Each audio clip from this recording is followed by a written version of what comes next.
now 7 p.m., Tuesday, July 24th, 2018. And bring the Sutton Board of Selectmen's meeting to order. Would everyone please rise for the Pledge of Allegiance? I pledge allegiance to the flag of the United States of America and to the republic for which it stands, one nation, under God, indivisible, with liberty and justice for all.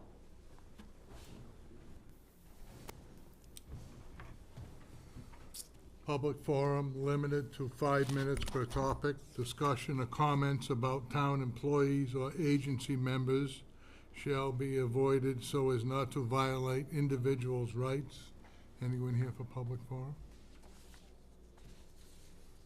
The next would be the minutes for the Board of Selectmen minutes on July 10th, 2018.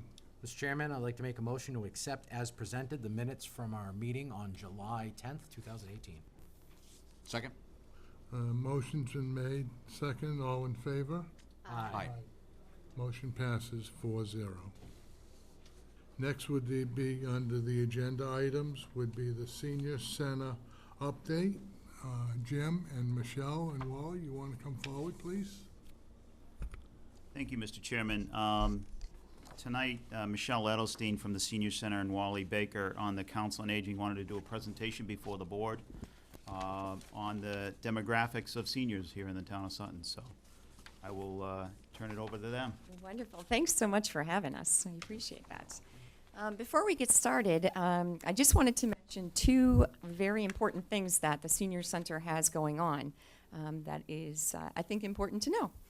The first thing that we're doing is we're partnering with the Sutton Public Library to do a homebound delivery service. So if you're older or you're homebound for any reason whatsoever, we will have a volunteer come to your house and drop you off books, magazines, CDs, DVDs, whatever you would like. And we can do that every 2 weeks so that you have something to look forward to and to keep in touch with things. So That's sweet. if you have any needs or concerns and you'd like to join that, please either let the Sutton Public Library know or the Senior Center, because we would love to sign you up for that. The second thing that we are doing is I'm partnering with the Back to School Brigade, along with the Operation Homefront and the Massachusetts Military Support Foundation.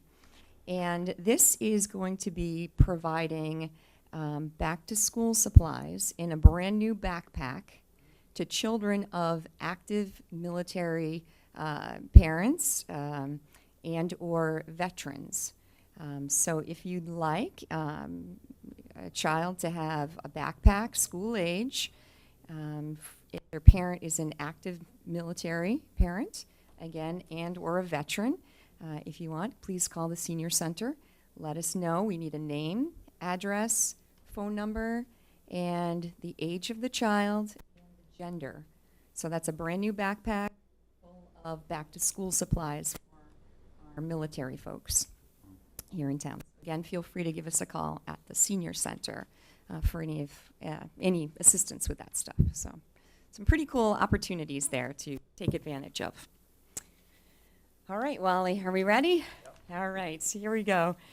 I'm going to turn this over in the beginning here to Wally. We're starting to notice that, and this has been going on for a long time, we're getting older. And we're actually outgrowing the young folks. So in planning for our own futures, this is very important information, and Wally has been 100% instrumental in getting all of these numbers together. So I'm going to turn it over to Wally. Thank you. You're welcome. This basically started, Jim mentioned I'm the Council of Aging. I'm also on the Planning Board. And as the newest member of the Planning Board, I was selected to go to the Central Mass Regional Commission meetings. And one of the first ones I went to, the council, is that better? The council conversation was on seniors or aging, whatever. And that was like in September or October. I did call Michelle and ask if she could attend with me, which she did. So we have handouts and we have our PowerPoint here. basically, we all hear about everything's getting older, but when you see actual numbers here and what the impact is on our community, where the United States has an average age of 37, and we're at 41 in Sutton, that's a significant difference. I did go down and talk to Laura to get specific numbers for the community, which are in your handout. And you can see that from 2010 to 2017, the, Yeah, why don't we- The screen off? oh, hold on one second. Okay, I don't know how to do. Thanks. John, you want to slide over, or? Grab the lights. Oh, okay. Second. Who's gonna turn it on? See all your hard work. Oh, There yeah. we go. It's just warming up. Yeah, it's getting there.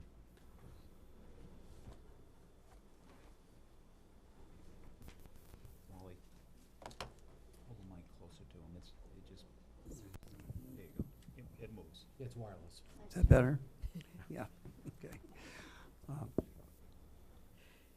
Is this as good as it gets? It's slow, Yeah. but it's coming. It's warming up. Oh, yeah. It's getting older. It's like- right. It's part of the aging Right, process. it's 45 years old, so. Slides reflecting this member of the audience. Oh, stop. In any event, and just for demographic purposes of this conversation, the U.S. Census uses the age group like 0 to 20, 20 to 40. So we're talking 60 and over. We're not at 65 or 70 or anything, 60, because those are the standard methods of measurement. So we can see that the population grew a little bit from 2010 to 2017. It actually grew by 0.8%. And the population of seniors, again being 60 and over, grew by 40%, which is a significant number. And we're going to, later on, we're going to get into the projections for the future, with 2030 being the furthest out that we do go. So this is, Michelle has a number of programs and issues that the CMRP thought were significant to any community in dealing with an aging population or seniors in general. And we're going to talk about, that will be the next step on this presentation. Okay.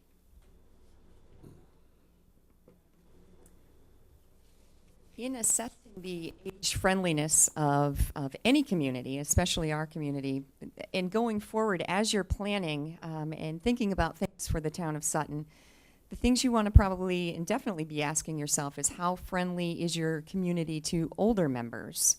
And what determines age friendliness? Social services and organizations, housing variety, affordable housing variety, walkability, and availability of transportation, any transportation system. You want to look into activities and events and places geared toward older residents, public spaces, and the healthcare environment. Those are the things, as things are happening here in town and you're growing, that you want to take into consideration for your 60 and over population.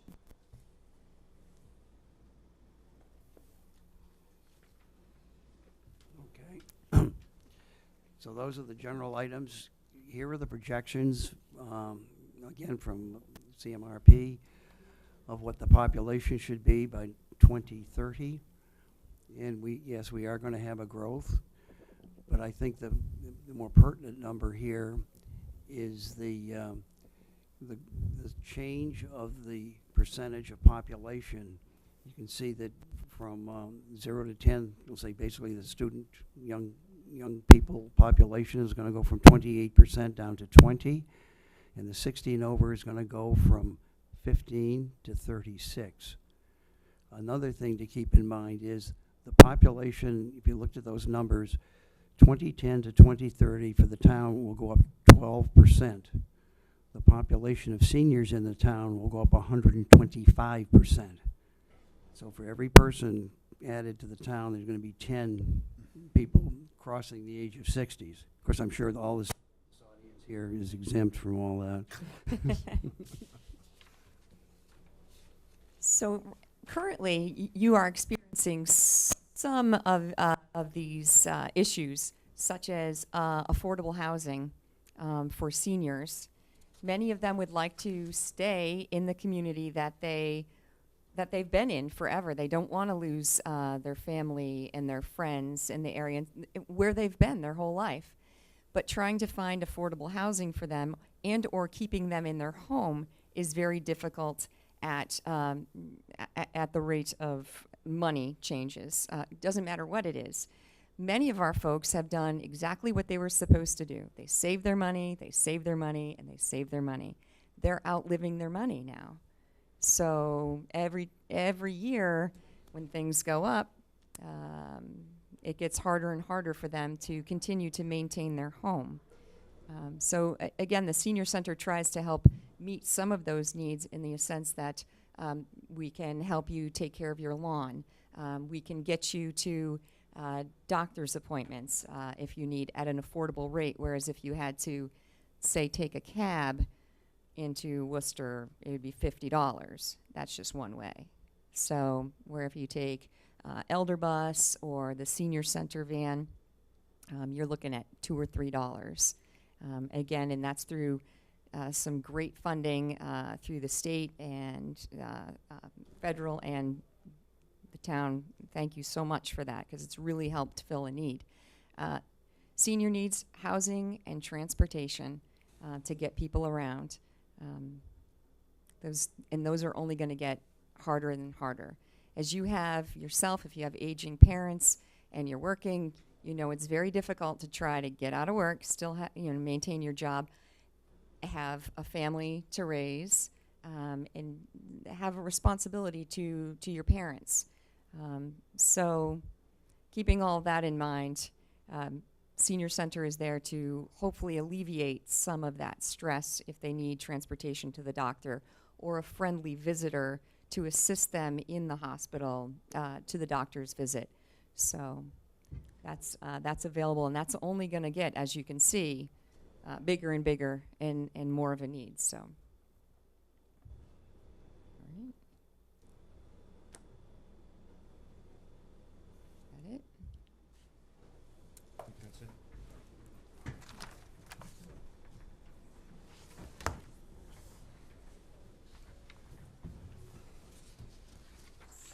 So, Wally? Does anybody have any questions? No, we'd like to open it up to the board members here, and I'll start off with Dave. Thank you, Mr. Chairman. So I have some good news to offer. Yeah. We have a lot of kids and they all moved out of town, so I think we're affecting the demographics, actually. It's not, Right. it's not quite as dire as it seems. Might not be it. It's good gas. So these are interesting trends and, Yes. Something to look at. What struck me is kind of the opposite thing when I looked at all these numbers is we've always said, speaking of my kids, that, we're sort of concerned like it's a question whether the kids would be able to afford to come back to Sutton and live here. And yet you're speaking of senior housing as a need, Right. as we all trend older and maybe don't want to maintain the houses or can't maintain the houses that raised all of my kids, because you don't need that much space. So it's, I guess I'm saying this without really any concept for precisely what that answer is. Yeah. We don't do a lot of building in town, and I don't see in the short run a lot of senior housing on the horizon. Right. But, so I guess we're grateful for the services that we can provide. The numbers, I think, are pretty clear that continuing to focus on senior services like we Yes. do is going to be, I believe it's really important to our population today, Right. but clearly it's gonna have to remain a focus and a greater focus as we go forward, so. We don't have a tendency to think about it because of, well, I say myself, because of our age. But when you're with it every day and you see people that are turning 60 and 70 getting more and more nervous as to how they're going to afford to stay where they are they going to have transportation, health care within the community, those kind of services, you can notice them starting to get a little bit nervous about those things. So there's no crystal ball. The kids that are around today are going to hopefully end up at the senior center doing things like that. So that's the future. So we want to start building so that when they get there, they have these services. We put a lot of time and effort and energy into the children in the community, and that's fantastic. But we have to build things for them to have when they get older. So that's primarily what we're trying to do. Maybe it's too soon to tell this stuff, but do you see any trends around, I feel it with my kids going away and coming back, but also you hear about elders moving in with their kids or kids moving in with their elders maybe. Yes. Do you see a lot of that? I actually see more children living with their parents than I do parents living in with their kids here in town. I will tell you that it really has to be really something that the senior wants, the family member wants, to live with their kids. Because once you uproot them from the community that they've been in, 58% of them pass away within a year of moving in with their family members, because you've uprooted them from their community. And that has that's a lot to be said about their health, mental health and well-being. If I were to just pick you up and move you from everything that you knew into the middle of, I don't know where, let's say where they came from. A perfect example, I had a gentleman from the Cape move up. And he really didn't want to. He really didn't want to stay there. And when you move somebody in, unless it's a really good for both parties, it's not a good thing. But I suppose that a vibrant senior center is an opportunity at least to mitigate that if it's possible to mitigate that. Yes, if So, it's, yeah. So we certainly appreciate that. I really have nothing more to add other than this is great stuff. Like, this is a view that I guess I really hadn't considered, so we appreciate that you bring it to us. And of course, every time you come here, we always enjoy having you, so you always bring us something new and fun, or not always fun, but good anyway. So, thank you, Thanks. Mr. Chairman.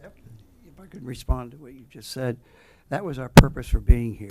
Not in here with any instant Nope. solutions. It's more to make the board aware of the general trends. And we talk about 2030, it sounds like it's over there. It's only 12 years. And we all know from various projects in the community here, they don't happen in 6 months. One thing, and we talked about housing, there is a subcommittee on, can I talk about it? Sure, yeah, you Okay. can mention. There is a subcommittee right now, again, with 2 members of the Central Mass that have done this before in other communities. And that's another thing that they offer, is that they have people that work on specific topics. Just working with there, wouldn't have the time or the attention to get into all the detail and what the ramifications are. They already are well aware of all that. So we have a subcommittee of Four. yeah, 2 of us are on it. The town planner, Jamie Moran and Chris Matera.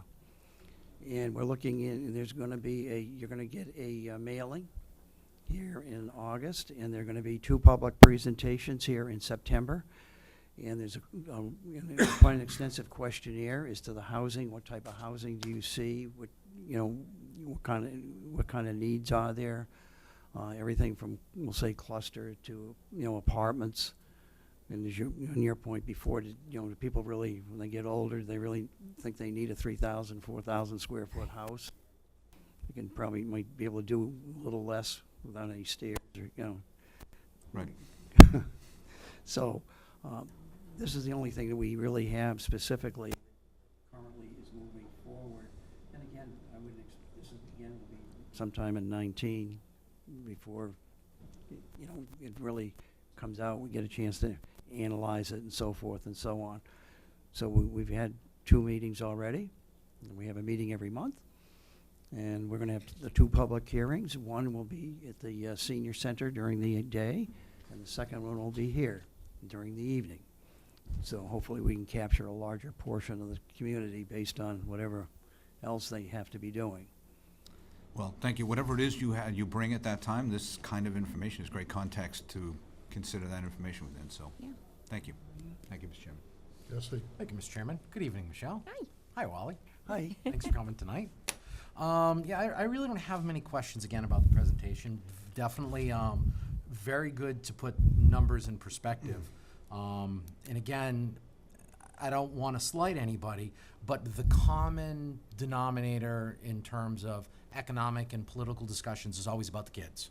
You know, in the schools, and the kids in the schools, and we got to worry about them. But you're right, you know, the reality is in the United States, we have an aging population. And one of the first things that you said to me the first time I met you in your reference to, you know, educating kids in the community, is that there's going to be a point when we're going to be at the senior center, and we're going to need someone who cares being there. Well, you know, based upon the trend, you know, it's not a majority, but it's getting there. And, you know, the fact that you guys are organizing and at least getting the community prepared to have a discussion, Yes. you know, that's definitely a way to be ahead of the Yeah, curve, yeah. so to speak.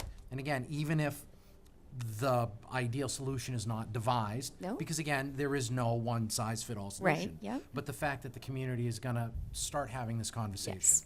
you know, it's a Just good thing food to for have. thought Yeah, as, exactly. as you're exactly. thinking about things in town. Nothing, like Wally said, not looking for anything. Right. Just presenting you with some facts that you're going to be faced with sooner than later.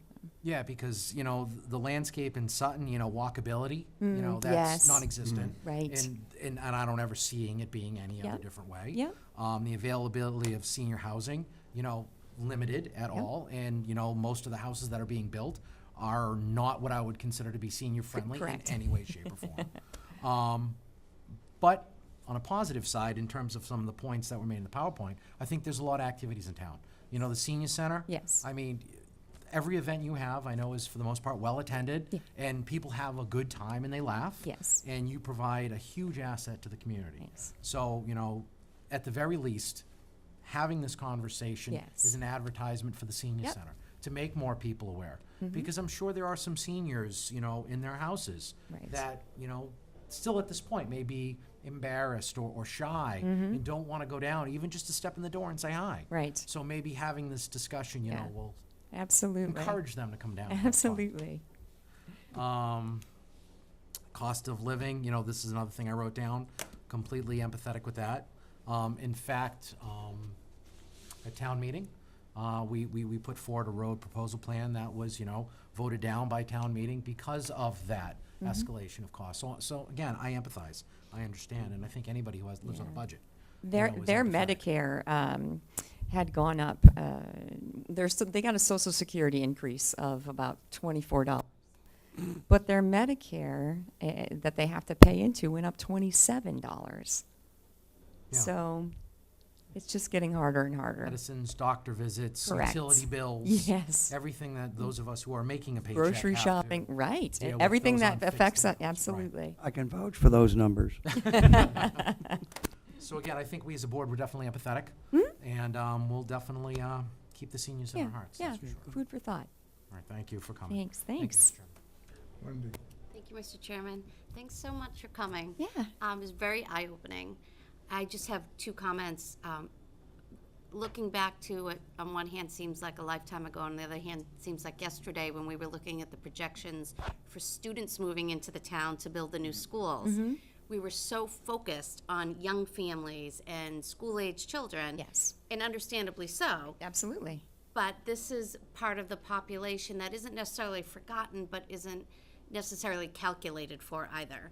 So that's why I think what the service you provide is phenomenal. Thanks. And, you know, my other comment is I'm one of those people who is still raising a family, but is fortunate enough to have a parent live with me. Yes. Who takes advantage of the senior center and went through some of that transition of living in a community for 60 years and then moving an hour away now as a single person. Right. After my dad passed away, and she's made some friends at the senior center.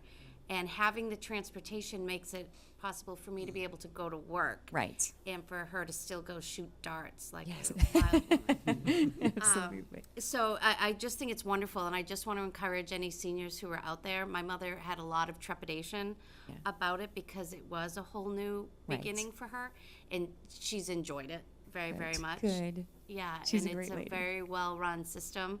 And so I just, from my perspective, I think there's more and more people that are living my life, sort of being, the sandwich meat in the middle of two pieces of bread. Yes. Yes. And it's a lot to balance. And so without these resources in the community, Yeah. and, with regard to transportation, thank God for your buses, because not only does my mother not use a smartphone, but even if she had one, it wouldn't work at my house. Correct. So Uber or Lyft are a non-option. So, that's something else to think about. But senior center lift is. That's right. And the drivers are wonderful, and, Good. they've been great and very Good. accommodating. Good. So I appreciate what you're both doing and just sort of opening up our eyes. And I hope I still get to be here when I'm in that demographic. Amen. Yes. And I look forward to using your services. Thanks. So thank you, Mr. Chairman. You're welcome. First and foremost, I could talk about what you brought us tonight, but you've heard that from my other colleagues, is, Michelle, the work that you've done there in the last 10 or 15 years, and it's just a very, very positive outlook and motivation, and you just bring so much to this town with Thanks. the staff that you have. Oh, great staff. And, you count on them immensely, and Jim goes down there on Wednesdays and greets the people with some of the ladies there. and- Yes. And they, they're like clockwork. Really, Yes. they're there, and because they want to be there. They want to be And there. it's so much Yes. of a plus for you for everything that you've done, from the food pantry to Thanks. programs and computers, Wally, and everything else. So we really appreciate everything that you've done, and Thanks. thank you again. Keep going. Oh, I appreciate that. It's a lot of fun and games. I want to say there's a lot of fun. There's a lot of great programming, but there's always that aspect that the people don't necessarily see, like these numbers, and they don't see that we sign people up for fuel assistance and food stamps and Medicare and Part B,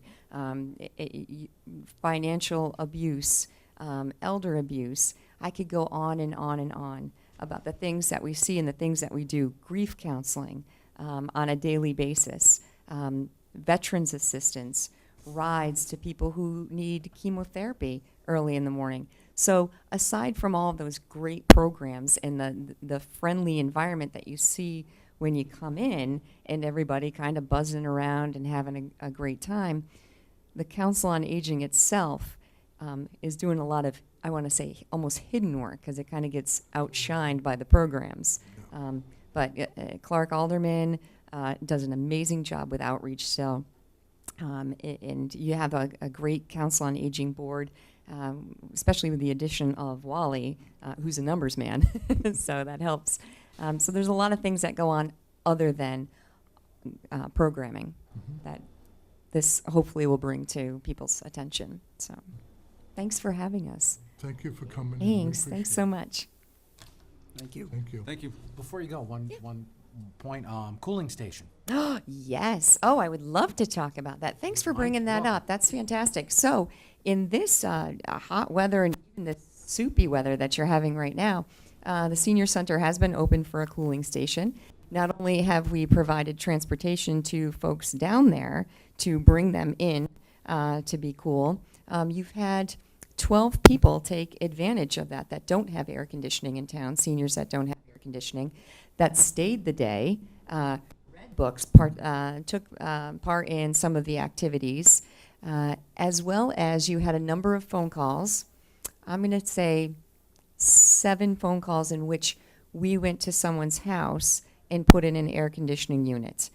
Or we brought one of our boxed fans over. Paul Maynard had gotten a grant and bought just a bunch of boxed fans. So we would go over and make sure that they had boxed fans. And so that's been a huge program. Thanks for mentioning that. I didn't think about it. Good. Mr. Chairman, if I may, I also meant to ask you about the homebound library delivery service. Oh, yeah, sure. How do you staff that? Well, let me tell you, that is done by volunteers. So the library has, we did an extensive query check on several folks who are willing to go to your house, and it's all volunteer. It's all volunteer. So, yeah. These are people that have been around, or new people that came out just to do These, this? and or- these are some new people that I've never even seen at the center come out and volunteer their services to do this, to bring books to homebound. It doesn't matter your age. If you're homebound for any reason whatsoever, medical, whatnot, if you get in touch with us, we're going to bring you whatever you need through the conjunction of the library. So, Wow. yeah, That's a great partnership, Yes. and we really feel good about that. Yeah, so it's thank you. awesome. Thank you. sure. Thank you, Mr. Chairman. Thank you. Thank you. Thank you. Thanks, Jim.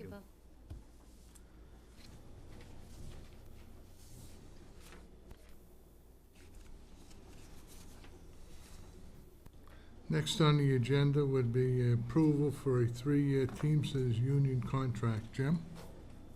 Thank you, Mr. Chairman. You have before you tonight the Teamsters contract for signature. It took a little bit of time to get to us, but finally the union had it signed. We agreed back in March, so I apologize for the delay. And we've talked quite a bit about what is in this contract. Essentially, we gave them a 2.5% raise over the 3 years. Eyeglass reimbursement for highway workers, clerical staff. We increased the recall for the highway department. On an emergency recall, we'd have 2 individuals respond versus just 1. Particularly in the middle of the night, it's dangerous, and have 1 highway individual watch the road, pay attention to what's going on, while the other individual is actually doing the work. But they felt that was critical, and I agreed with that. In turn, we got language that they agreed to, that they'd be responsible for 50% of their health care. Any new employee that's hired as of July 1 would be responsible for 50% of the health care when they retire at any age. So if it's an early retiree, they would pay 50% of their health care. And they also agreed to a reopener on the whole OPEB language. You know, what was nice is we had, I think, a significant breakthrough in the union negotiations with the discussion of OPEB. I don't think it's out there publicly what OPEB is. The union representative that did the negotiations didn't really understand what OPEB meant. And that's important that we get the word out, because it is a significant issue, and it will have a potential impact on future budgets. So I thought it was positive. What Michelle and Wally just mentioned, the cost of living went up and pretty much ate away all their increases in Social Security. I think we're seeing something similar going on with our town employees, that, we have had plan design changes in healthcare every year for the last 4 or 5 years. And that simply means shifting the burden to the employees, having them pay more and pick up more of the cost, and while paying them a 2% increase. It's been pretty level over the last number of years because of the health changes that we've been forced to make. So I think it's a positive contract, a good one, and the board has already signed the police contract. This is the Teamsters contract. Dave? Thank you, Mr. Chairman. Thank you, Mr. Chairman. So for the benefit of the public, I sort of hate to pass this up without making some comments, even though we have talked about it a lot. But just a couple of things. You've hit on the things that are really important, but the changes regarding the healthcare contributions when at retirement age and the OPEB contributions are really significant concessions on behalf of the union that really have a long-term beneficial impact to the town. So the idea that we're willing to give back some things around prescription contributions and, an idea of protecting the employees on the highway department with funding a second person is a safety idea. It does cost a little bit of money, but it really is a give and take and a return, and it's a continuation of the pattern that we've been seeing for years, really, where the union negotiations are handled in a manner of respect on both sides, and I think a manner of trust on both sides that's really been earned over a long period of time. So I fully support this contract. Once again, I commend you for the work, and I commend the union for the work that they've put in to come up with something that is healthy on both sides. So again, I support it and happy to do so. Thank you, Mr. Chairman. Jesse? Well, I'm not going to reiterate anything that Dave said because I think Dave said it brilliantly. I did like to just to add the fact that, there is going to be a raise in there. But again, for me, the magic number is always 2.5%, because by law, that's what we as a municipality are allowed to increase property taxes at. And we are at that number, which of course will be offset by new growth. So I think it's a fair number.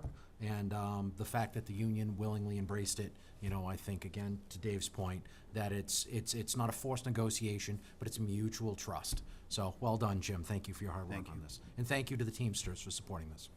Thank you, Mr. Chairman. Thank you. I have nothing further to add. I think everything has been said. It was good reading the other day. Thanks.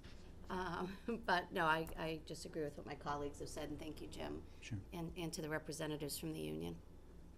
And I agree with everybody, Jim. I just want to mention that the town gave the union a 2.5%, but this is with a lot of understanding that we had to make some concessions in some way, that everything is cost-effective now, and for you to be that mediator and to have understanding on both sides, it was a very good agreement to come up with, because you were pretty sound on the 2%, but didn't mind giving the 2.5 because it merited it for all the other increases. And so I thank the union for being so understanding and seeing above the horizon that's what's there, because these jobs, police jobs, they're very good jobs now. They're something that a lot of people want. And the hours that they keep and the amount of overtime they can make in the winter time kind of compensates their annual salary. Right. But they're happy to be here, and I think we have a good group of police, fire, and highway workers. I agree. Thank you. Thank you, Mr. Chairman. Without going over this anymore, we do have an agenda. It would be motion on number 3. Mr. Chairman, I'd like to make a motion to approve as presented the 3-year contract agreement between the Town of Sutton and the Sutton Teamsters Union from July 1st, 2018 through June 30th, 2021. Second. Motion's been made and seconded. All in favor? Aye. Motion passes 4-0. Next would be the dual representation letter of nursing services, IMA, with the town of Millville. Jim? Thank you, Mr. Chairman. The real reason behind this, as the board is probably aware of, Copeland and Page represents both Sutton and Millville. So we're required to do this before we present an IMA before the board. I did receive a call from Jennifer Callahan asking for some help. Obviously, Millville is in a difficult situation with their finances. They recently closed the senior center, and they're going to be making some additional cuts. They eliminated trash collection. They've done some paring back. They'll have to do some more. And she asked whether we would be able to provide nursing services in lieu of the VNA that they currently get services from. And I told her I would obviously have to discuss it with Cheryl and look at the workload that is encompassed in the town of Millville.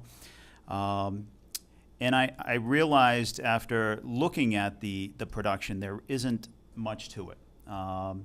There is one flu clinic that is held on an annual basis, and the VNA charges for that flu clinic. We wouldn't charge for that flu clinic. We would simply take the reimbursement, the insurance cards from all the people that attend that clinic, and file for that reimbursement and get a check from the insurance companies. We have done that in all of these IMA communities that we serve. We don't charge for the flu clinics themselves, but we do get a significant amount of revenue from the insurance companies that we end up billing. And then the other issue was, what other issues does the town of Millville have? Which are typically drawn up through a report through the MAVEN service, which is a public health service at the state level. MAVEN looks at all different issues, diseases, communicable diseases, and there was one or two in the last year. So a very low workload. And Cheryl felt like she could handle it without a problem. Now, we have talked in the past about reaching capacity. At what point do we cut it off? You know, I think that Cheryl has expanded her fellow nurses to help out in situations like this. And we will compensate that nurse for services that they provide on behalf of the town through these IMAs. You know, the flu clinics are one areas that they can help out with but Cheryl has very little issues with, you know, going half a day and administering flu shots to residents of this one community. But it's really the whole culmination of all these communities that, you know, begins to, we begin to think about how much is too much. Now, all I have to say is that Cheryl agreed that she can handle it and is willing to do this work. I told Jen Callahan I'd present it to the Board of Selectmen and get their thoughts. So it's before you now. Okay. Thank you, Mr. Chairman. So it's you know, I hate to say it this way, but almost like a running joke, because we do have this conversation every time this comes up, and it comes up, and it has come up a fair number of times. I've talked to Cheryl about this very topic, and, you know, as you present to us, she presents to me that she feels very confident that she can handle all this stuff that's been presented to her. And as you said, she sort of has marshaled a team that can provide services where needed. So it's not that she's really doing all of this all on her own. You know, I guess I would ask more in retrospect, not sort of looking at what we have in front of us, but looking back to the last couple that we've given her, and, you know, have we noticed any kind of stress on her other functions or things like that, or you know, Cheryl is, you know, if you know Cheryl, she'll do anything, anytime, and so I'm just a little worried that she would underreport the impact on herself, and so, you know, I guess that's just my question. Does it appear that anything we've given her up till now is a problem?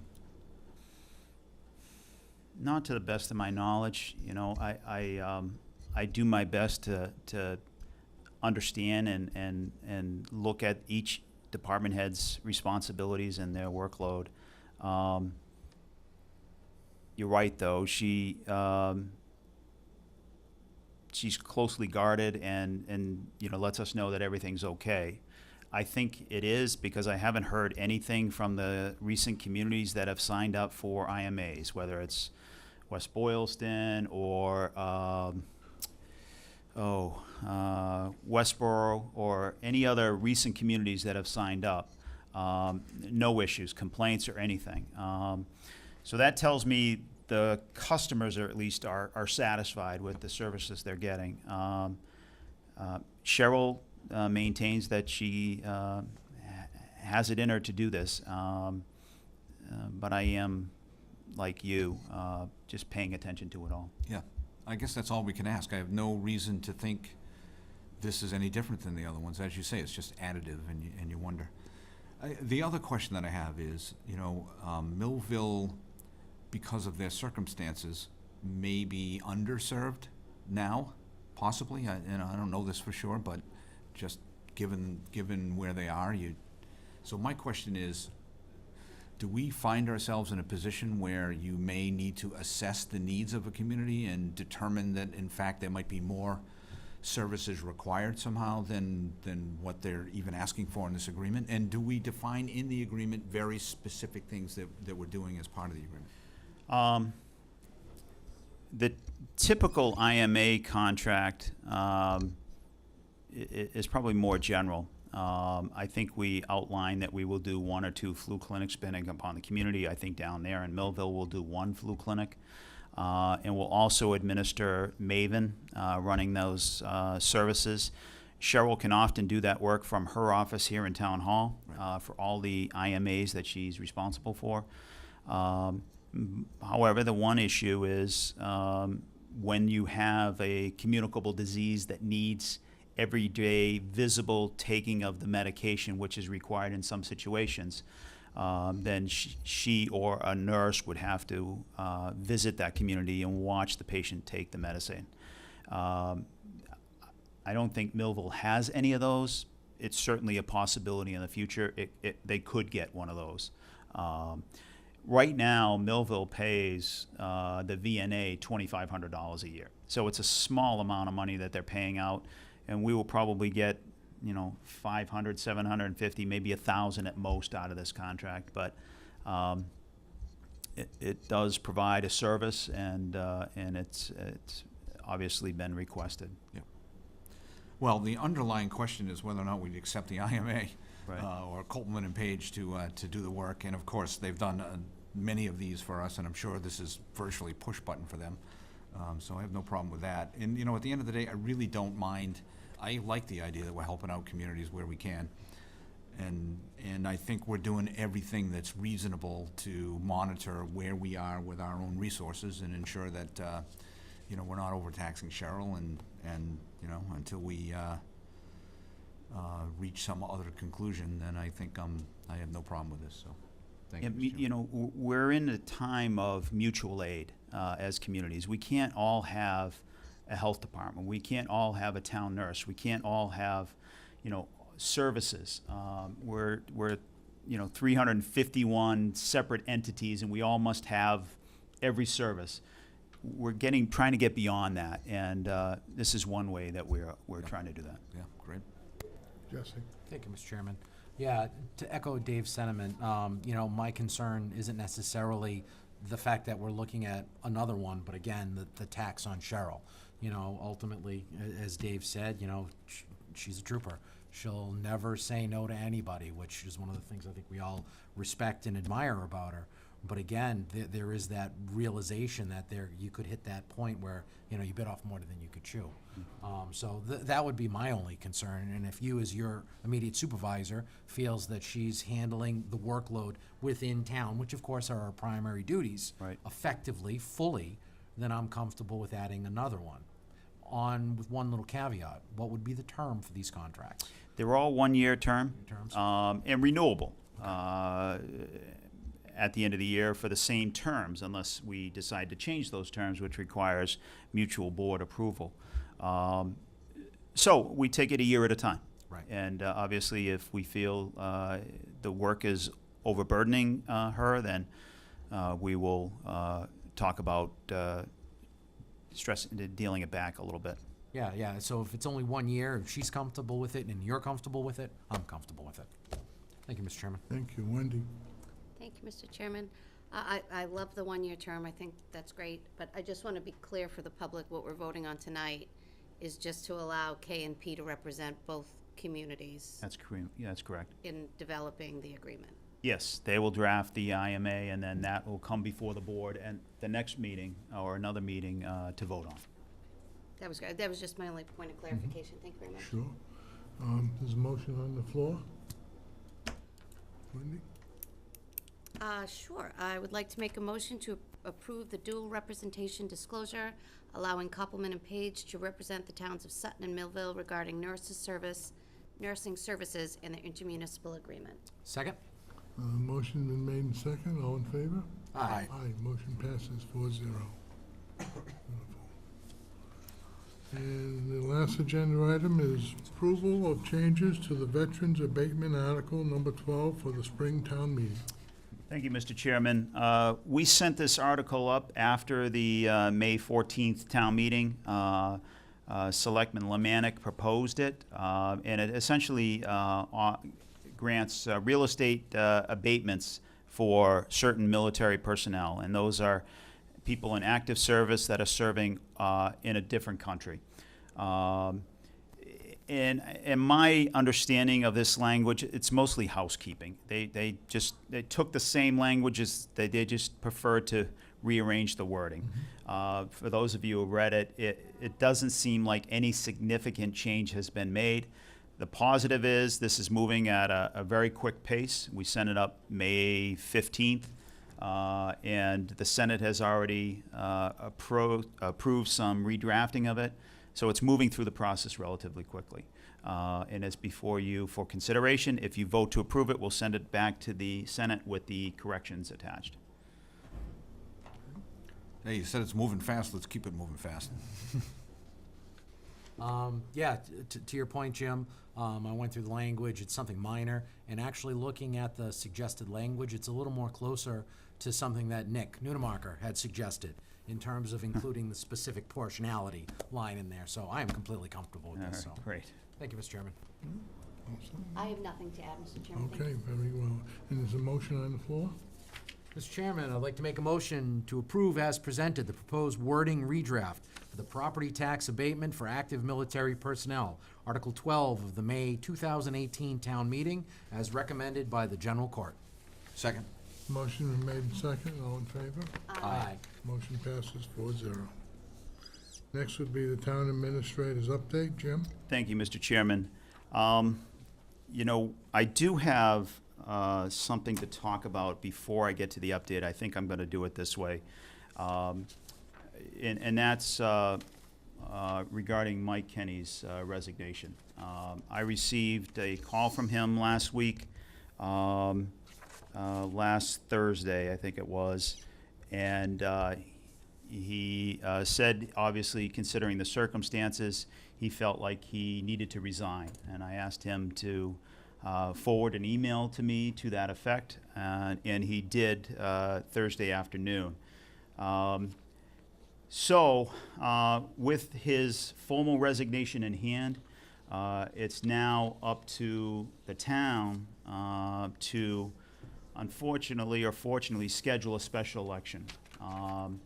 The charter calls Article 3, Section 3.1. I got the Article 3, Section 3.1, subsection F2 calls for any time a select person resigns prior to January 1, the board must call a special election. It's not an option. It's essentially shall call for a special election. After January 1, it's up to the board. It's at your discretion as to whether you feel it's in the best interest of the community. So with that, knowing that we need to schedule a special election, I had Laura run some scenarios, and you have a spreadsheet in front of you that talks about the different options that we could do. We have two elections this fall currently. One is the primary in September, and the other is the general election on November 6th. If the board votes to hold a special town election, the earliest, and votes tonight to hold a special town election, the earliest we can have it is October 2nd. And that's due to all the timing, nomination papers due. Last day to obtain nomination papers is 51 days before the election. Last day to submit nomination papers is 49 days before the election. Number of timeframes that are required by state law. So the issue comes down to whether we want to hold a special election in October or some date in October. October 2nd is the earliest. Or whether we want to join the state election and have what's called a dual election on November 6th. You can see, I've asked Laura for her input. She has pros and cons. In her opinion, she's not recommending the dual election, in large part because she doesn't feel like she has the people to operate the election as poll workers, because you have to have 2 separate check-ins, 2 separate checkouts, and it's difficult enough to get election workers for any election. So that's her biggest concern. It appears that, you know, a special election will probably cost us $4,000 to $5,000. You know, maybe a little bit more than that. So there is a cost to it. A dual election will cost us a little bit more than a standard general election, because we will have to hire 2 separate check-in and check-out people and code additional ballots. Not just the state ballots, but we need to code individual town election ballots as well. The other scenario is if we only have one candidate running, which I think we did when Selectman Hall ran in a special. There was just one candidate on the ballot, and we limited the hours of that election. Do you recall the hours? Was it 3 to 8? You know, it's funny because I really don't remember that there were special hours. So there may have been, I just don't remember. You know, that was a long time ago. Yeah, it was ages ago. Yeah. See first agenda item. So, you know, so that is another option. If depending upon the number of candidates. Obviously, if we have 2 or more candidates, then the board may decide to hold a standard 7 to 8 p.m. General election in 3 different precincts. But obviously, if one candidate runs, then our options increase to potentially lower our overall cost. So that's kind of the rough scenario I've tried to draw out here. Right now, I'm looking for the board's feedback as to, do you prefer a dual election in November, or are you okay with a special election in October? Again, October 2nd being the earliest we can have it if the board votes tonight to do that. And then any other day in October would work as well, as long as the board votes tonight. Dave? So there's plenty, so that time, that earliest time that we have is plenty of time to pull nomination papers and return nomination papers and prepare a ballot if there's more than one candidate and all that stuff. Yes, if the board votes tonight to have a special election in October, the last day to obtain nomination papers is Monday, August 13th. Last day to submit nomination papers is the 17th. So it's a tight time frame.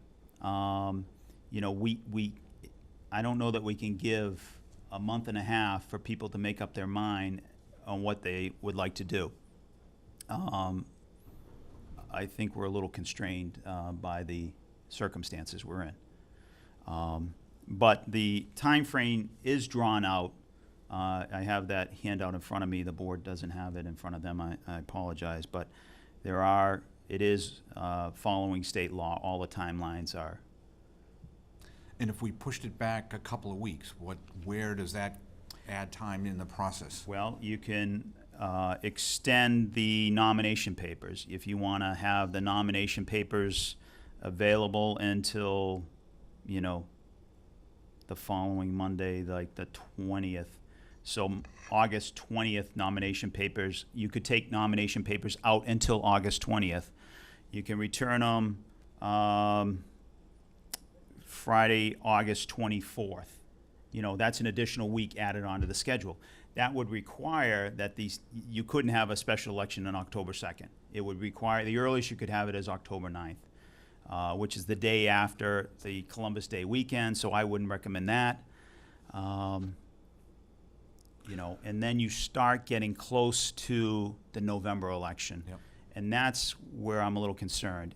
If we did do the dual election, not only would we would have increase in cost and probably a little difficulty getting the poll workers to man the polls, but also we'd be required to have early voting for not only the general election, but also for the town election. We don't typically have early voting for the town elections. And that would require additional staffing down at the town clerk's office. The early voting hours would be open on Saturdays, some days. So it's more complicated. So if you went with the 10-2 date, what's the earliest you could pick up papers? Probably by the end of this week. I don't want to say tomorrow because Yep. that kind of puts Laura in a bind, but I think they would probably be ready later this week. Well, I guess my opinion is that, so the first question I had is, are people gonna know that there's an election and that you make papers available? But I think this is, this has been pretty well publicized, so people understand this. And, whatever that is, a month or so to gather your signatures, if you're interested and you do this soon enough, it should be plenty of time to do it. I certainly would accept Laura's recommendation that we shouldn't do a dual election. I think, she's making that, the case for that pretty clear.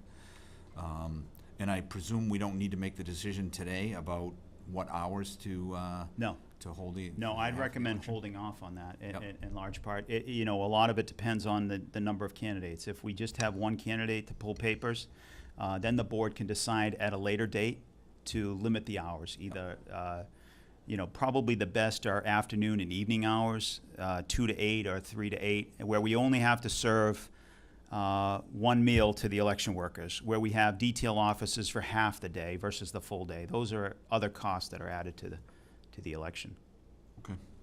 Well, I guess my opinion, if you're asking me now, is I think that 10-2 day makes some sense, and I'd be in favor of that. Thank you, Mr. Chairman. Jesse? Yeah, Dave covered most of my questions. I'll add to that. I agree with the 10-2 date, and whether or not there's more than one candidate or not, I would also be inclined to think that reduced hours in either scenario would be more beneficial, simply because it's not a full ballot. There's not going to be multiple races going on, and you eliminate the confusion of school. Because if we started at like 2 or 3, the high school would be out. So at least that way, if these candidates are serious, if there are multiple ones, you could focus on that. And heck, when is the spike in voters anyways?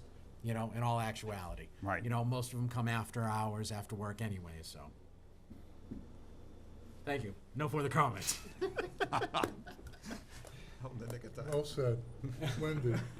Well, thank you. I'll try and be very careful with my comments. I agree. I think Laura's recommendation makes the most sense. She would certainly know better than anyone. The 10-2 date makes sense. I think the town has been doing a great job with their new social media campaign to get the information out there, the YouTube channel and everything else. So I don't foresee it as an issue. As you had mentioned, it's been pretty heavily publicized. So I think anybody who may be considering running, that train has already sort of left the station. So for what it's worth, I agree with the 10-2 date and taking a look at the hours down the line. Okay, thank you. Thank you, Mr. Chairman. Yeah, thank you. I certainly agree. I like the 10-2. I like the reduced hours for the cost, and because what Jesse said, there's only one position on that whole warrant. We're gonna have to look over everything. I'm not in favor of the dual because of the expenses, but also because of the confusion that it'll bring.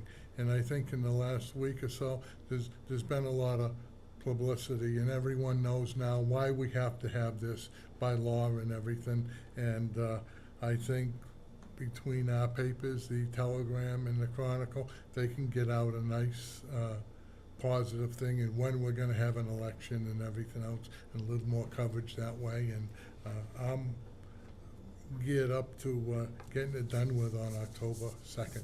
That's terrific. So I didn't write up a motion for this, but if the board would like to make a motion to hold the special town election on October 2nd, I'd appreciate that. Dave? Mr. Chairman, I move to have the town hold a special town election on October 2nd, 2018, for the open position of selectman. Second? A motion's been made and second. All in favor? Aye. Motion passes 4-0. Thank you, Mr. Chairman. Back to my update. Transfer station hauling, we had a 3-year contract with Republic Services to pick up our trash. Republic ran into some issues, and I can't go into depth about those issues, but ultimately they notified us that they didn't feel like they could continue with their contract with the town. So we essentially severed that agreement and went out to bid again.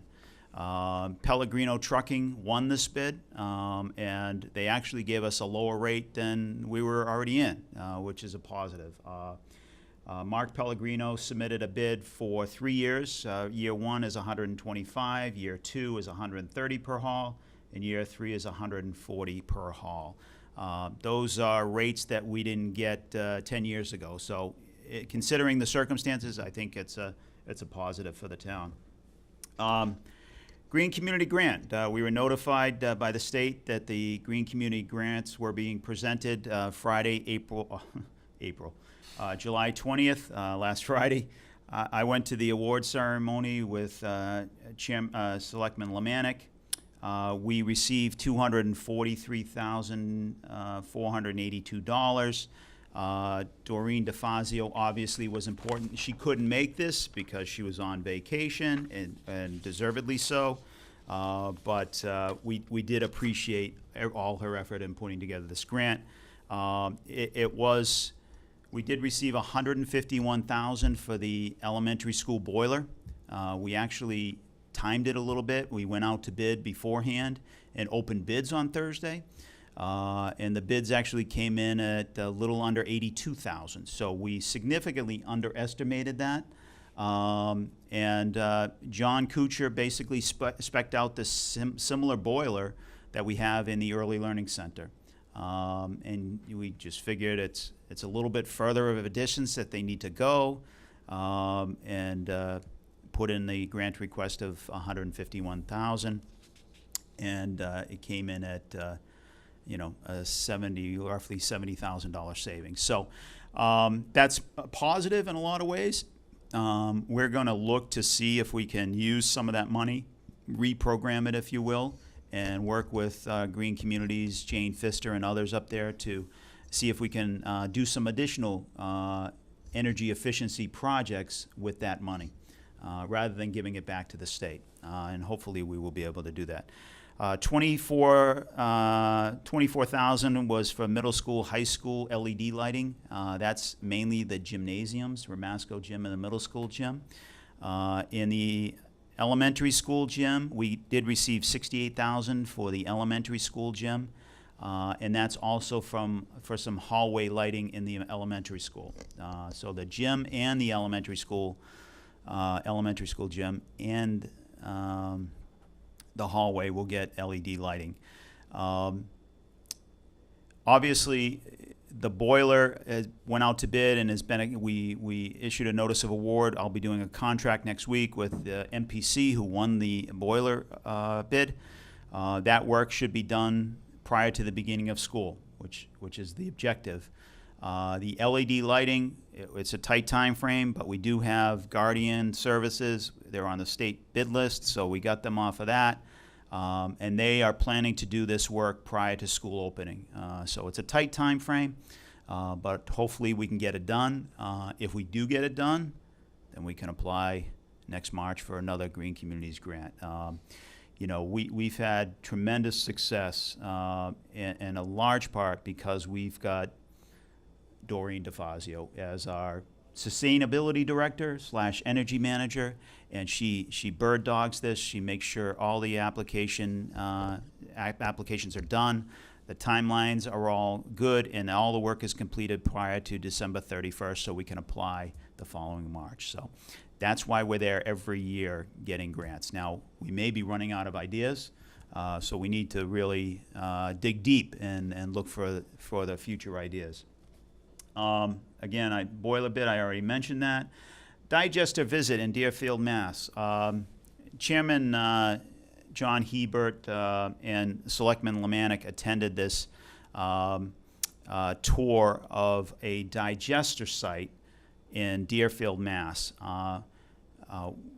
Whittier Farms is looking to install a digester up at the farm. And we wanted to see, we actually had a pre-meeting maybe a month ago and talked with some of the developers from Vanguard. We decided to take this tour with a whole busload of people, which Chairman Hebert drove that bus and did a great job at that. But anyway, this proposal would produce 1 megawatt of electricity per day through this digester process. So you put food waste and manure into the digester, and out comes renewable products that you can apply, bedding for the cows, as well as fertilizer for the fields that is almost instantly absorbed into the dirt, so there is no odor or anything else, so the neighbors would be happy with that, I would assume.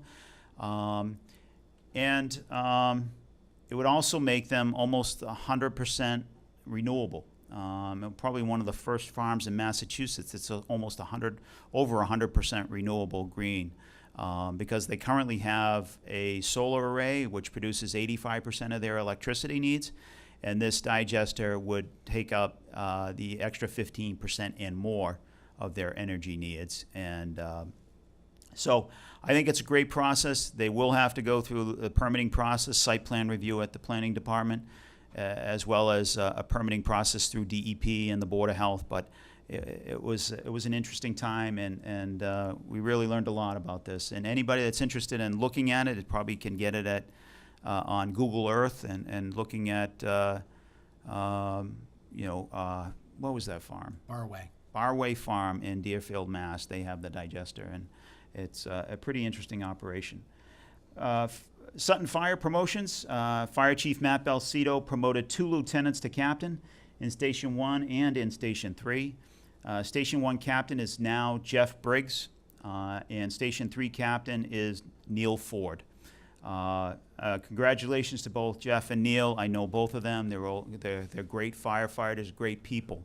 And Matt made a very wise decision. And I don't see any favoritism in his selections. It just these guys attend training. They are talented, and very wise selection. Pickleball. I've been dealing with some folks that are interested in having a pickleball court in the town of Sutton. For those of you who don't know what pickleball is, join the club. Because I really didn't know either, and I probably still don't know. But apparently you use a paddle to get it over a net, similar to tennis, but the net is actually higher or lower? Lower. Thank you. It was one of those. Chairman. I don't understand the rules of the game, but we were trying to convert one of the tennis courts into a pickleball court, where the school athletic director, Christina Tamalo, was involved. We were going back and forth.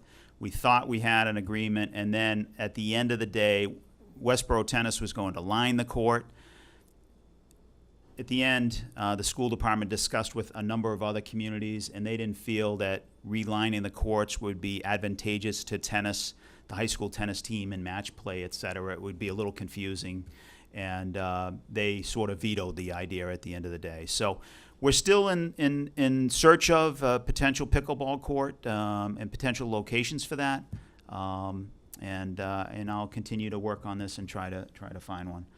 And reminder, the goals meeting is next Tuesday night, 6 o'clock at Blackstone National Golf Course. That's all I have, Mr. Chairman. Thank you. Dave? Thank you, Mr. Chairman. Great update as always. I appreciate that. Quick comments only, except for this. You know, you do a great job in these meetings, but you always bury the lead when it comes to these green community grants. That could have been the first item on our agenda tonight. Sorry I mean, about that. so $244,000 is amazing. I know. I mean, that's real money. That is a big deal. It is. And we do this over and over and over again. I just think we should play it up more. You know, it's worth that. We This should, is- and you know, the fact is that we have received almost $900,000 in green communities grants, close to $1 million, as Jesse tends to round it up a little bit. And, you know, that does not include all the money we're saving on these energy efficiency projects. So we've certainly saved a significant amount of money just by the energy savings alone. Yeah. So, yeah. So it's pretty special, and it's worth, you know, it's worth making a little bit of noise about. So, I was glad to see MPC won the bid, local company, and has done some work for us before, and Absolutely. has done a great job. So, great to have him back. Just one question on the digester. I mean, how physically how big is this thing? Do we think? It is probably the size of maybe a tennis court. Oh, really? Yeah. The height varies. When it's fully inflated and operational, the bubble expands Because of the gas. because of the gas inside of it. Yeah. But the site, I'm guessing, is about the size of a tennis court. Do you? Yeah, I because mean- there's only one container, not Right. like they had several up there. Yeah. Maybe that size or just a little bit bigger and well proportioned. Yeah. Yeah, because there's the receiving bay, which, again, about the size of a single tennis court in itself. Then you have the bladder tanks, that's probably 2 or 3. And then you have the generator, which is the size of a small trailer. Yeah, that's all. So in terms of actual footprint, very, very small. Which gives them a lot of flexibility as to where they might put it. Yep, yep. Okay. Out Well, of the that's way, great. that's for sure, that's what they want to do. Well, they've been really forward-thinking up there and looking at, you know, all these kinds of options, so I applaud them just for their creativity. Yeah. Congratulations to our new captains, Mr. Briggs, Mr. Ford, so, did I get that right? Yep. And I don't know anything about pickleball, so I'm all set. Thank you, Mr. Chairman. You're welcome. Jesse? Thank you, Mr. Chairman. Jim, you stole a lot of my thunder in terms of Barway. I actually put some of those talking points together just to be safe because I was so impressed by the site. Again, I got a lot of this information by going on Vanguard's website. They actually have 3 facilities operated at farms in Massachusetts, spread out geographically. If it goes forward at Whittier's, that would be their central location. They are all operated by the company Vanguard. No Whittier's or no farm personnel is involved. And the operators are highly educated chemical and mechanical engineering majors. So this is a high-tech, scientific-based operation that focus on the needs of farmers. You know, you only see these things at farms. You know, basically reprocessing the waste for materials that are beneficial. Jim mentioned the bedding. Well, one of the talking points that Wayne mentioned to me was the fact that the bedding is much cleaner than the hay that they use, so much so that chemicals don't get into the cows and thus the milk is pure. So there's a benefit there. The fertilizing component, it retains water.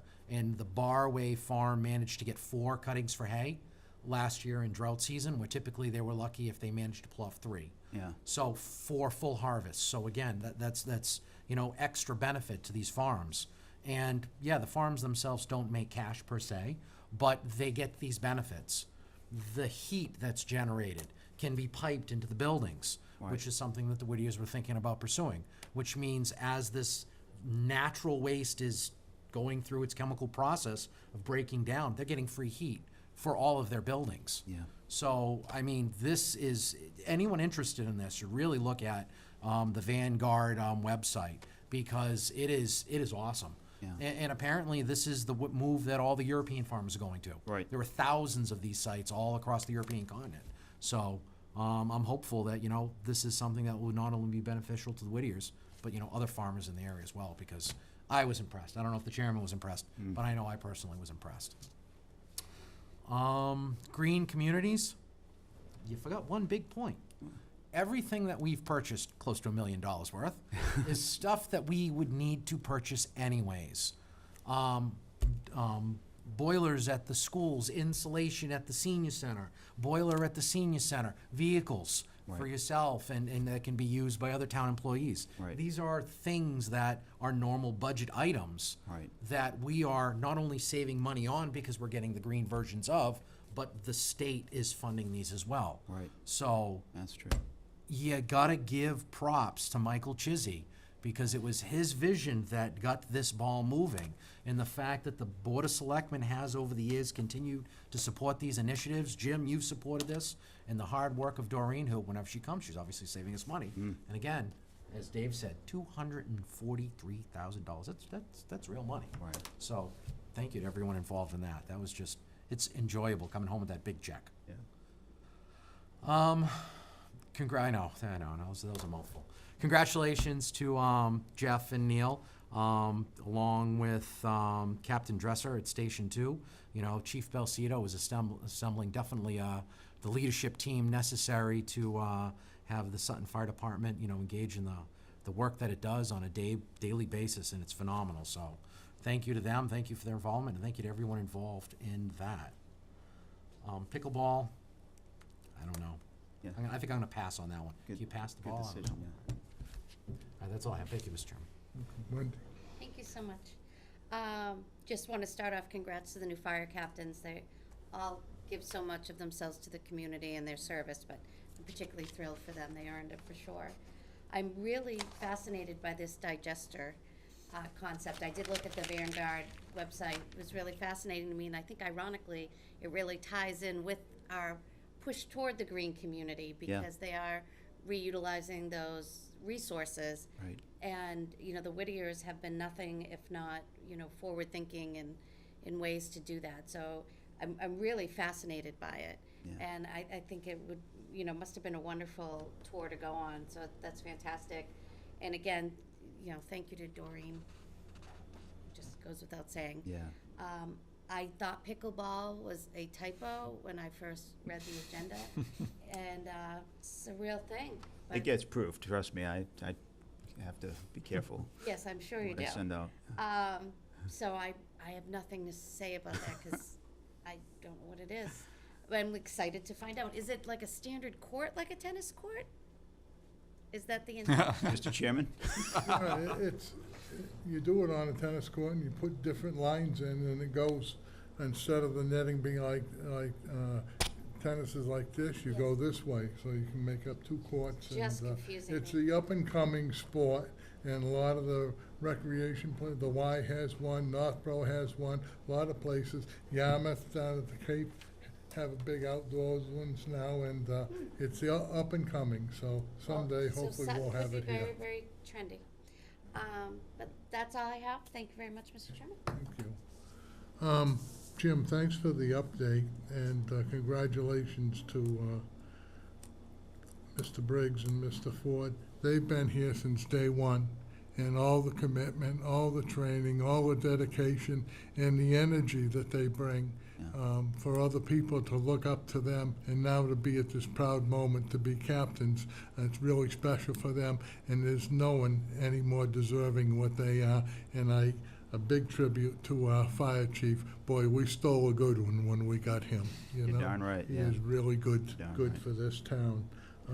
As far as the digester, I volunteered to be the driver that day of a van donated from Joey's Limousine Service, and there was 11 of us, and there was quite a diversity in that van. There was a lot of discussion, but a lot of the department heads with Commissioner Mr. Kuchar and Doreen and Yeah. Jen Hager and you, Jim, and Wayne himself and everything. Cheryl But, Winsky, Cheryl yeah. Winsky, going up there and everyone looking at everything, impressed by the presentation, and everyone come out of there with a very positive outlook that this is the way to go, and we hope it gets installed here in Sutton. And everyone in that van, for now, we all approved of it. Oh, yeah. And I thought it was a very good presentation. So, without nothing else said, we'll move to the next, would be announcements, Selectmen's Roundtable. Rolling all into one. Yeah. Just a couple of things. First of all, I had no idea we had such expertise about pickleball on the board. We appreciate that. On a more serious note, I would like to just thank Mike for his service to the town on his time on the board, and wish him and his family well as he moves forward. And then also moving on, I guess usually in this space I would talk about events that I've attended around town. This time I want to talk about one that I did not. There was a concert on the Common over the weekend that the library put on, and I really had wanted to go and couldn't make it, and I wish I had, but I hope it really went well. And you know, Jesse, you had the band here a few weeks ago, and now another concert on the Common. I think that's just a great use for that space, and I encourage as many of those kinds of events as we could have there. So, so anyway, just a shout out to the library for putting that on. Thank you. Thank you, Mr. Chairman. All right, thank you, Mr. Chairman. I guess I'll start off with the seriousness, and then I'll get on to a couple other things. I'd too like to just talk about the resignation, real brief. The path to the resignation has been pretty well documented in the Telegram, so we don't need to talk about that really in any detail. But for me, I personally find it very troubling, some of the allegations that were put in the story, particularly against the threatened violence against the officer.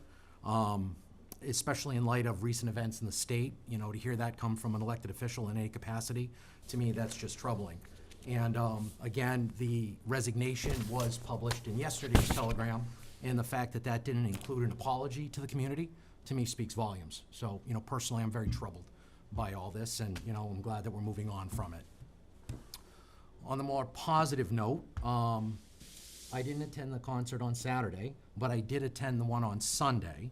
And Sunday, the Cultural Council brought in a jazz blues band called the Skeletons. Yeah. The weather was a little scary, but I would like to thank the First Congregational Church because they graciously opened the doors. And I'll tell you, I know I was talking to somebody who's a member of the First Congregational Church, and they said the church never sounded so sweet. It was beautiful. I did some live Facebook Live, Yeah. I guess, put a couple of songs on there, and it was just outstanding. So I know it was not well attended, but I'm hopeful that the Skeletons enjoyed their time in town, and I'm hopefully that they come back and the weather cooperates and we can have a great event because excellent music. But on Saturday, I didn't go to the Saturday concert because I was up at Waters Farm. With my son, we did a couple of community service hours up on the farm, and I have the poison ivy to prove it. Generally, I don't like touting the accomplishments of my son, particularly on camera, because he gets embarrassed, but this time I'm going to. Only because he's a member of the National Honor Society at Blackstone Valley Tech. And one of the components of being on the National Honor Society is you have to engage in community service hours. And I hear from parents all the time, oh, I have my kid, they gotta do the hours, where do I go, where do they go? Well, I suggest that they go online and look up Waters Farm, because that farm is town-owned, but it's completely operated through volunteers.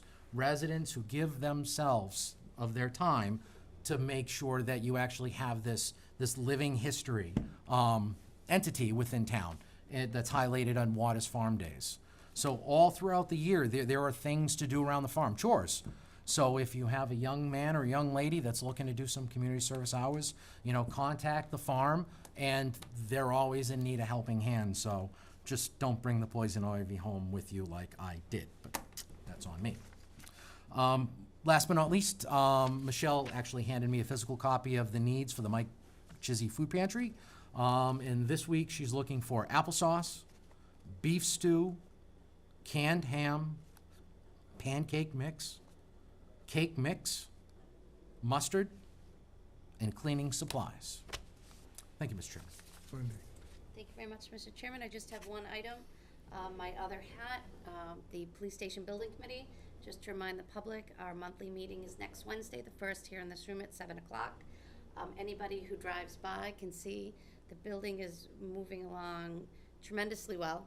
We'll be enclosed before we know it, which will enable a lot of the subcontractors to get in there and do a lot of the work that we can't do while it's still exposed to the elements. So very, very excited, and I will tell you, nothing tickles my fancy more than driving by there on Saturday and seeing people creeping along the roof.